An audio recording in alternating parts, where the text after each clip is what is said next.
అందరికీ శుభమస్తు. కాలం అనేది భగవంతుడి యొక్క స్వరూపం. ఈ కాల స్వరూపంలో మన కర్మలకు ఎక్కువగా అవకాశం వచ్చేదే కాలం. వాటిలో నిత్య నైమిత్య కర్మలను ఆచరిస్తూ భగవంతునికి చేరుకోవటానికి మన కర్మల క్షయమై ఉత్తమ గతులను పొందుతూ ఉంటాము. దైవీయ కార్యక్రమాలు మనం ఎప్పుడు చేసినా అది వృధా కాకుండా ఏదో ఒక ఫలితాన్ని మనకి ఇస్తూ ఉంటుంది. కానీ కొన్ని కాలాలలో చేస్తే మరింత ఫలితాన్ని వస్తుంది.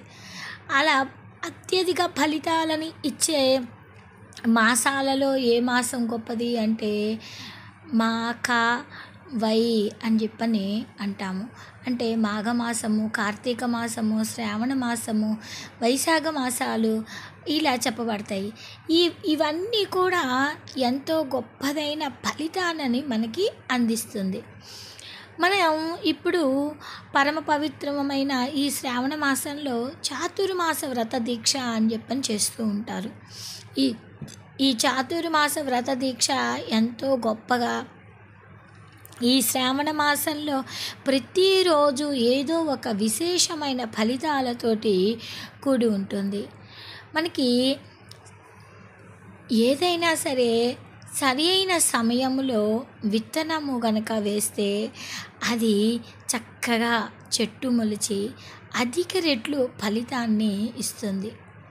అలానే దైవ కార్యాలు కూడా మనము చేసే ఫలము మనకు అధిక రెట్లు కావాలి అంటే ఈ శ్రావణ మాసం అనేది గొప్పది. రకరకాల పూజలు, జయంతులు ఇలా ఎన్నో మనకి ఈ శ్రావణ మాసంలో ప్రతిరోజు మనకి కనిపిస్తూ ఉంటుంది.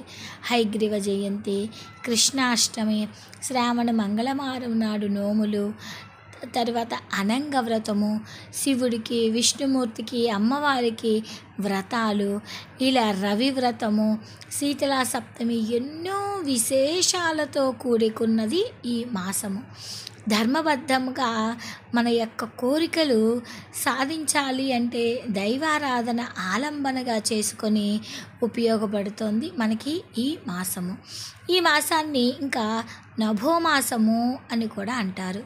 ఇక ఈ శ్రావణ మాస మాహాత్మ్యము కూడా మనకి 30 రోజులుగా చెప్పుకోవచ్చు. రోజుకొక విధానమైన కార్తీక పురాణంలాగా, మాఘ పురాణంలాగా ఈ శ్రావణ మాస మాహాత్మ్యాన్ని కూడా మనము తెలుసుకుందాం.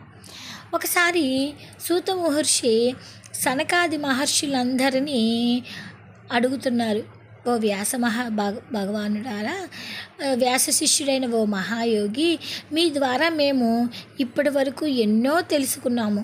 సూర్యుడు తులారాశిలో ఉన్నప్పుడు కార్తీక మాస గొప్పతనము, మకర రాశిలో ఉన్నప్పుడు మాఘ మాస మాహాత్మ్యము, సూర్యుడు మేష రాశి గతిరైనప్పుడు వైశాఖ మాస విశిష్టత, ఇలా ఎన్నో తెలుసుకున్నాము. కానీ గొప్పదైన మాసము, ఈశ్వరుడికి ప్రియకరమైన మాసము ఏ మాసము ఉందో మీరు చెప్తే దాన్ని ఆచరిస్తాము, దాని విశేషాన్ని తెలియండి అని అంజలి ఘటించి వేడుకున్నారు. ఇక సూత మహర్షి వివరంగా చెప్తున్నారు, మీ భక్తికి సంతోషించాను. మీకు చెప్పకుండా దాచవలసిన ధర్మ విషయాలు ఏమీ లేవు. వినటానికి ఉత్తమమైన గుణాలు మీకున్నాయి, 12 గుణాలు. శ్రోతకు ఉండవలసిన ఉత్తమమైన 12 గుణాలు మీలో ఉన్నాయి. మీలో డాంబిక లేకపోవటము, ఆస్తిక్య బుద్ధి లేకపోవటము, శఠుని వలె ఉండకపోవటము, భక్తి, గురు శుశ్రూష, వినయము, బ్రాహ్మణత్వము, మంచి శీలము, దృఢత్వము, శుచిగా ఉండటము, తపస్సు చేయటం, అసూయ లేకపోవటం, ఇవన్నీ మీ దగ్గర ఉన్నాయి. చూడండి, ఈ లక్షణాలు ఎవరి దగ్గర అయితే ఉంటాయో, ఈ 12 లక్షణాలు ఎవరి దగ్గర అయితే ఉంటాయో వారికి ఎన్నో మంచి విషయాలు తెలుస్తూ ఉంటాయన్నమాట. ఇది మనం తెలుసుకోవాల్సిన గొప్ప విషయము.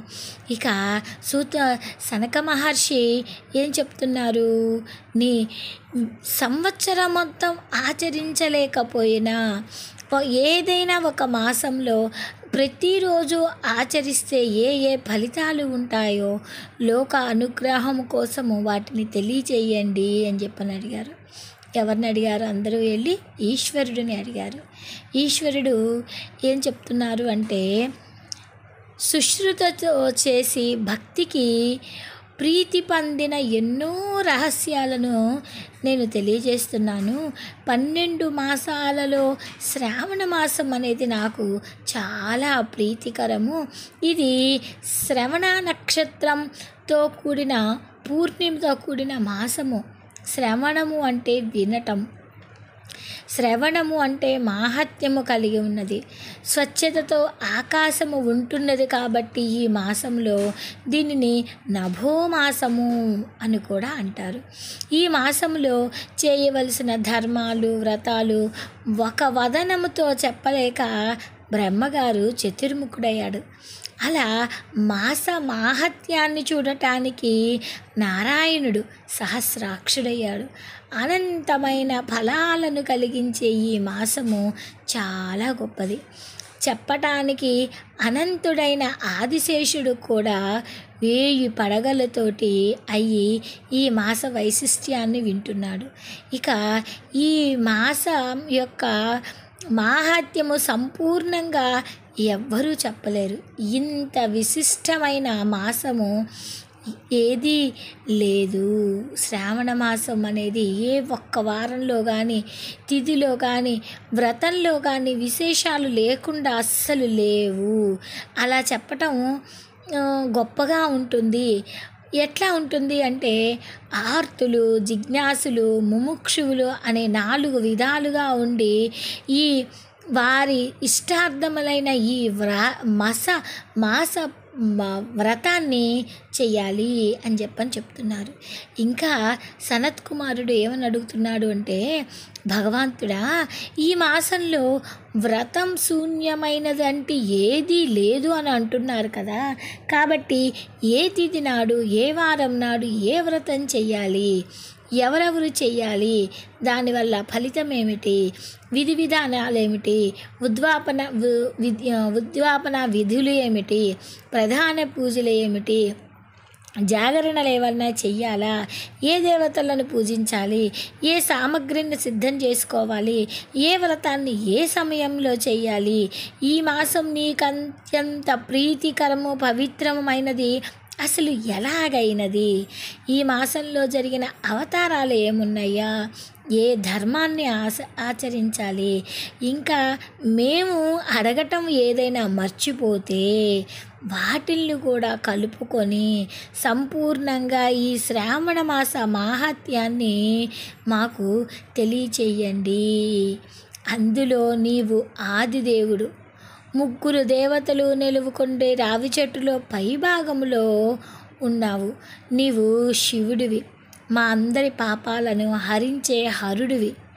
నీవు ఆదిదేవుడు కాబట్టి నీ తెల్లని శరీరమే ప్రమాణము. ఎందుకంటే ప్రకృతిలోని పదార్థాలన్నీ వికృతిగా బహువర్ణాలుగా కావటానికి కారణము తెల్లదనము. 4 దళాలతో ఉండే మూలాధారానికి గణపతి, నాభిస్థానంలో ఉండే 6 దళాలతో స్వచ్ఛమైన స్వాధిష్టానానికి బ్రహ్మ, మణిపూరకంలో ఉండే 10 రకాల పద్మానికి విష్ణువు అధిదేవతలుగా ఉంటే వాటి పైన ఉన్నావు నువ్వు మహాదేవుడిగా. నిన్ను పూజించటం వలన పంచాయతన పూజ చేసినట్లవుతుంది. స్వయంగా నీవు శివుడివి. అమ్మ తోడ నీ ఎడమ తోడపైన శక్తి స్వరూపిణి అయిన అంబ ఆసీనురాలైన ఉన్నది. కుడివైపున గణపతి ముచ్చటి గొలుపుతూ దర్శనమిస్తున్నారు. నీ నేత్రముల యందు సూర్యుడు కొలువై ఉన్నాడు. నీ హృదయంలో విష్ణువు ఉన్నాడు. శివస్య హృదయం విష్ణువు అన్నారు. అలా బ్రహ్మస్వరూపములుగా జలమునందు విష్ణు రూపముగా ఉండటమే కాకుండా సర్వమునకు కర్తవు, లోక్తవు, అలానే భోక్తవు, ఈశానుడువు. అంతేకాకుండా ప్రపంచం యొక్క అస్తిత్వాన్ని తెలుసుకునేటట్లుగా నీవు ఏ దిక్కు నీది అని చెప్పకుండా ఉన్నావు. అన్ని చోట్ల నీవే ఉన్నావు. శ్మశానాలలో విహరిస్తూ ఉంటావు. అలా ఈ జగత్తులోకి హాలాహలాన్ని కంఠంలోకి ధరించావు. ప్రళయ కాలాగ్నిని పాలభాగమునందే నియమించే సమర్థునుడివి. జనన మరణ పరంపరలకు కారణమైన మన్మధుడిని కూడా భస్మం చేశావు. నీవు ఇలాంటి వాడివి అని ఇతిమిద్దంగా చెప్పలేని అవ్యక్తమైన తత్వమై ఉన్నావు.